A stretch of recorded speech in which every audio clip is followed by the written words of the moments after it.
చాలామంది అంటుంటారు, మీరిద్దరూ చాలా భలే ఉంటారండి, బెస్ట్ పేర్ అండి అని అంటూ ఉంటారు. కానీ మాకు తెలుసు మా లోపల ఎన్ని బలహీనతలు ఉన్నాయో, ఎన్ని వీక్నెసెస్ ఉన్నాయో. మేము అందరు వంటి వారమే, ప్రతి వివాహం అందరు వంటి వివాహమే.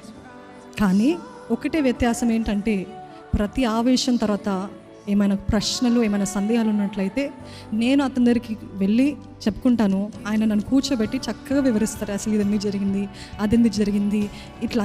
అప్పుడు నా ప్రశ్నలన్నీ కూడా క్లియర్ అయిపోతుంది. అర్థమైందా అండి? అదే రీతిగా ఆయన కూడా, ఆయనకి ఏమైనా బాధ ఉన్నట్లయితే అందరి ముందు కాదు, అత్తమామ ముందు కాదు, 10 మంది ముందు కాదు, ఇది ఒంటరిగా మేము ఏకాంతంగా ఉన్నప్పుడు. ఈరోజు చాలామంది ఆవేశాలన్నీ మొత్తము పబ్లిక్ చేసేస్తారు. బజార్ పాలు అంటారు కదా, బజార్ పాలు చేసేస్తారు. ఏంటి, ఆయన ఆఫీస్ నుండి వస్తుండగానే గుమ్మం దగ్గర ఒక పిచాచిలాగా నిలబడుతుంది కదా, ఒక రాక్షసులు, ఏంటి ఎవరితో మాట్లాడమని బెదిరిస్తూ, ఇంకందరికీ అసలు ఏముండదు అక్కడ.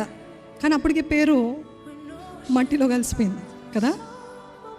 ఈరోజు భర్త భార్యగా ఉన్నవారు ప్రతి ఒక్కరూ, మీకు సందేహాలు, ఆవేశాలు, వేదనలు ఉన్నట్లయితే ఏకాంతంగా ఒంటరిగా మాట్లాడుకోండి.